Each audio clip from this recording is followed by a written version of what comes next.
Top 20 producers in pop rock.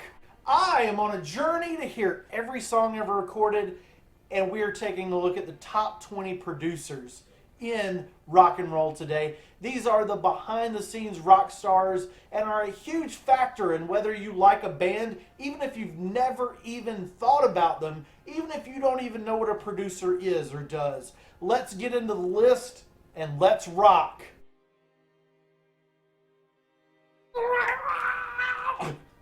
Michael Bradford comes in at number 20. He's worked with Madonna, New Radicals, Run DMC, Stevie Nicks. This guy slaps his bass and puts the groove into some hard-hitting records. Check him out. Number 19, Brett Gurewitz. I butcher names, man. A punk rocker across the mixing board. Brett has worked with NoFX, Rancid, his own band, Bad Religion. Really good live. And really good in the studio. Brett gives what some consider a simplistic subgenre a real bite in the back end of things. And I'm a huge fan of what he did on Sing Sing Death House. You guys know what I'm talking about? With the Distillers and the Process of Belief with his own band, Bad Religion. I gotta calm down a little bit. Number 18 is Adam Casper. This guy is someone that you should know from Adam, and he's not a ghost. Most fans are probably familiar with the Foo Fighters and the Pearl Jam of his work, but I'm absolutely obsessed with 13 Ways to Bleed on Stage by Cold, which shows that he can do way more than straight ahead alternative rock music and rip your freaking heart out. Number 17 goes to Butch Walker. Walker has been blamed for some really bad albums, but even though we're giving the producers the credit in this video, let's allow the musicians to shoulder some of the sucky music blame, shall we? Okay, sometimes it's not the producer's fault.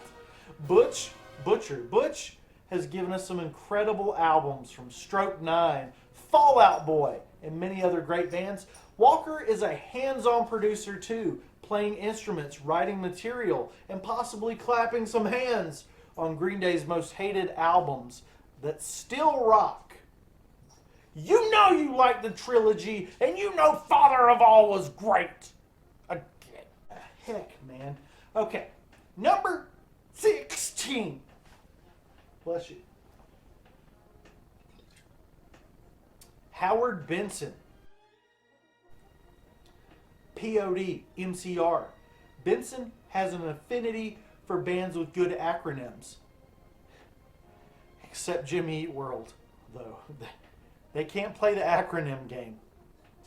Benson focuses on guitar tones and creating his own focused tones within the music, which has made rock and roll sound way better from 1986 to present day as of this 2023 filming and this drunkening. You guys like Snoop Doggy Dogg? Number 15 goes to Danger Mouse, which surprised even me. But he's worked with Red Hot Chili Peppers, Gorillaz, U2, and Adele. Also sounding kind of just immaculate in production. Demon Days is by the Gorillaz is perhaps his shining achievement in my ears, but the hits keep a-coming. And while some are not a fan of what he did with the Red Hot Chili Peppers, I am a huge fan of the Josh Klinghoffer era, and I look forward to more of that wackiness. With the Peppers, maybe one day. Not today, though. Oh, that's pretty sweet. Number 14 goes to a man with Valentine in his name. That's right, Eric Valentine. The best of Smash Mouth and Good Charlotte were sorted by Cupid himself. Eric Valentine does his best work with the lighter side of pop rock, giving it a perfectly polished, yet still very rock and roll sound. Hey now, he's a P-star. Wait, what? Lucky number 13 is Lars Fox. Lars Fox makes his own music, but he spends a lot of time polishing up records by the likes of Everclear, My Chemical Romance, and even some Michelle Branch stuff when she's not punching her husband to death. Pop and pop punk get a facelift only when bands need it, and Lars Fox is a guy that will make it look like they never had plastic surgery at all, and that is what his specialty is. Number 12. Number 12 is boob rock. I know, but Metallica, Our Lady Peace, Cher, Bon Jovi, those are not artists that a loser works with. Say what you want about Bob Rock, but he's got a proven track record on records. I really like late era Offspring, and he's responsible for that sound. As sporadic as the Offspring's releases are, their production never lacking, never sounding bad. And also, don't tell anybody, and I'm not saying this for views, because I don't get very many views, no matter what I say. So that's irrelevant. Don't say that in the comments. I do need views, but I don't say crazy stuff for views.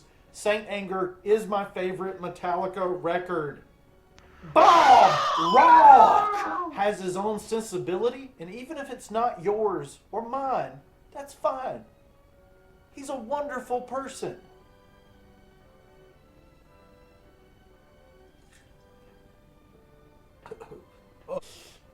We're at number 11, Don Gilmore. Eve 6, Lit, Sugar Ray, Foo Fighters, Linkin Park, Korn. Don Gilmore caught my attention with the amount of time that he was spending with the band Good Charlotte on 3 of their excellent records, and I enjoyed the sounds of each of those. His production is a perfect fit for the lighter side of pop punk rock. But he does well with the hard hitters like Linkin Park and Korn as well. Gilmore Girls, no relation. This guy rocks, baby. Marky Mark.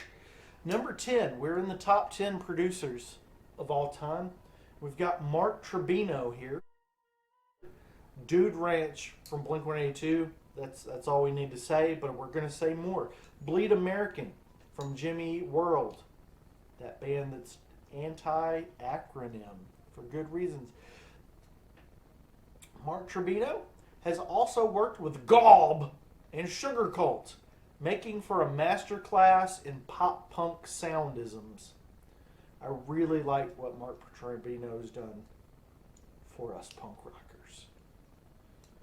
Fart. Number 9. We're getting all up in my business. For number 9, Darren Malaukian, the guitar player of System of a Down. The man that seized control of one of rock's biggest hard rock bands, System of a Down. He may have ruffled Serge Tankian's goatee a little bit, but Darren is God's gift to making. Darren's out of left field takes on every aspect of the song is what really makes the music interesting for Scars on Broadway fans, for System of a Down fans, and the entire music industry is better off for it. I say that Darren Malaukian, even though he's not my number 1 producer, he should be running the music industry with an iron fist. Number 8 is Ted Hutt. I bet you don't know this one. I'm cooler than you. I'm more hipster than you. Do you guys know Ted Hutt? Leave a comment if you know Ted Hutt. Ted Hutt started as a guitarist in a multitude of bands, but the only one we're focusing on in this video is the Flogging Molly Band. After his departure as guitarist, he continued his relationship with Flogging Molly, producing 2 of their records. And if you haven't heard Flogging Molly's Within a Mile of Home, you're scum of the earth. You need to listen to that.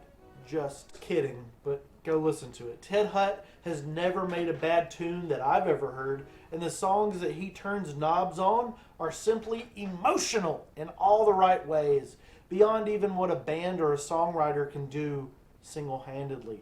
It's amazing, it's tear-jerking, and you need to listen to more Ted Hutt produced music, I need you to do it immediately after watching all of my videos.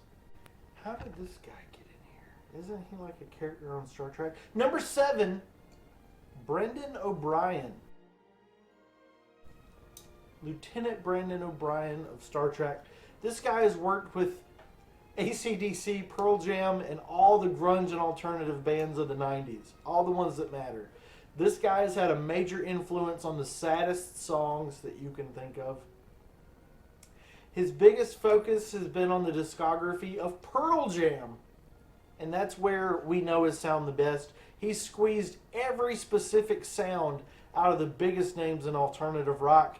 And all the while, not diluting what the band was going after originally. And Pearl Jam 10. Right?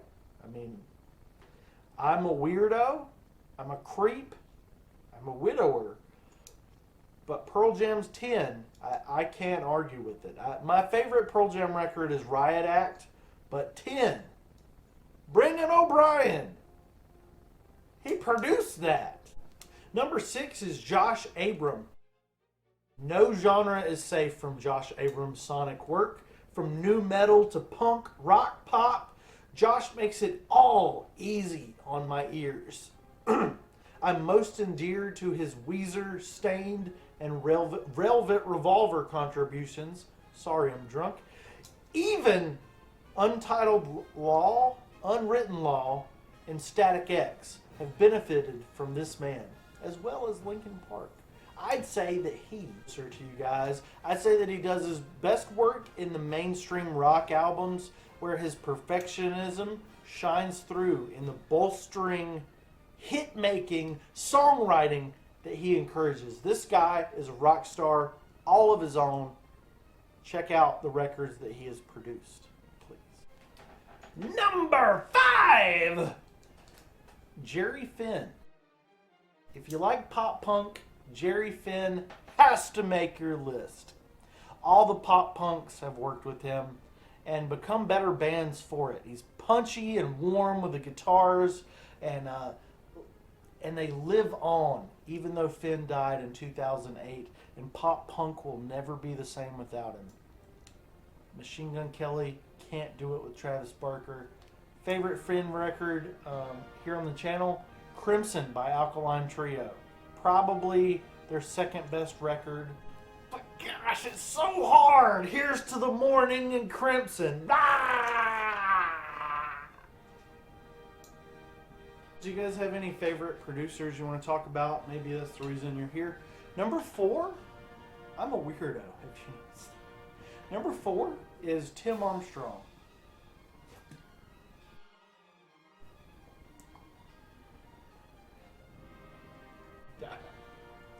Tim Armstrong is an influence across not just the punk scene, but the entire music's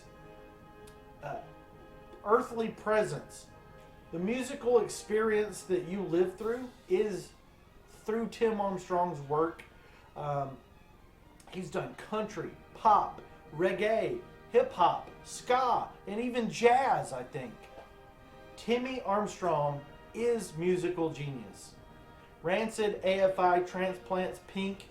Tim puts an incredibly quirky twist and a dark spin on so many records, and for me, his best work is with the Transplants, Haunted Cities, and Pink on her pop punk outing called Try This in 2003. But god dang it, man. Haunted Cities, it rivals American Idiot in how much that record hurts. I would almost, I cannot say it's better than American Idiot. It's better than Snoop Dogg's Wine. Sorry. We're in the top 3 producers of all time in space and coffee now. That's a catchphrase that I'm working on. The 3rd best producer of all time, that is a compliment, Butch, is Butch Vig. Butch has 7 near perfect records from the likes of Green Day, Foo Fighters, Against Me, AFI, and Nirvana. From vocal nuances to the instrumental prowess and technique that he employs, Butch Walker brings out a rip-roaring monster that can be hidden with the guts of rock and roll, at times, on record. One of the best in the biz. He adds an emotional darkness that no one else can put into the water. They can't pull water from the rock quite like Butch Vig. He's pulling water from the rock and he's turning it into wine. My favorite production by Butch Vig, Against Me's New Wave, Foo Fighters' Sonic Highways, or how about 21st Century Breakdown by the gosh dang Green Dam band from Oakland, California. If I'm like feeling a polished head today, I am feeling something. Caballo! Do you know the podcast that comes from? Caballo! The second greatest pop rock producer of all time, Space and Coffee, is Rob Cavallo. Known for working with Green Day on most of their discography, Rob Cavallo is the producer that I hear the most in my brain. He's an honorary fourth member of Green Day at this point, and he's also produced the Goo Goo Dolls, the Avril Lavigne, the Linkin Park, the Kid Rocks, the My Chemical Romances, and the best music soundtracks, the movie soundtracks that you'll ever hear. If you like any sort of popular music, I guarantee you've heard The Turning of the Knobs by the Rob Cavallo guy. Mr. Cavallo has produced 11 perfect records that I've heard, and if I had to pick just one by Rob Cavallo, I'd say Green Day 1972 is the one that wins. Or if we're talking music that I've actually heard as of filming, I'm going to go with Gutter Flower by Goo Goo Dolls. And for the best music on the planet, those stupid albums like Nimrod or Idiot, Runaway Bride, and Purple Rain are also really well put together soundtracks. And we can thank the honorary fourth and sometimes fifth member of Green Day for those rockin' records. Runaway Bride soundtrack, that's interesting. Please like, subscribe, comment, and share. Drink some Snoop Dogg wine, maybe some Green Day coffee, as we are here. The moment of truth. We're not wasting any more of your bull-ass time. Number one producer ever, Rickard Rubin. System of a Down, Kid Rock, Linkin Park, Chili Peppers, Kanye West, Metallica, Weezer, Audioslave, Aerosmith, Johnny Cash, Limp Bizkit, Rage Against the Machine, AC/DC. You name a successful album, and chances are Rick Rubin was involved. He produced it. And he's a producer that goes well above and beyond what he gets paid for, sometimes even crossing the line to make a great sounding record. He's stepped on the toes of powerful bands. And as heated as they undoubtedly were, Rick Rubin won the day, and the band got the glory for Rick's decisions, for his stress in pushing himself against some really big name, intimidating people. Rick Rubin pushed back on those dudes. I just flipped my file cabinet off. Rock and roll, baby. You might love the albums, you might hate the albums, but Rick Rubin in the credits, you won't ever complain about the production value of the record. What are the best albums that Rick Rubin has produced? I'd say Audioslave and System of a Down for my ears. Probably got the best value out of him. And Slipknot and Weezer also got some really amazing results while working with this professional knob turner man. The number one knob turner man, Rick Rubin, man. hit the like button, the subscribe button, the comment button, and the share button. All those things will make rock and roll relevant again.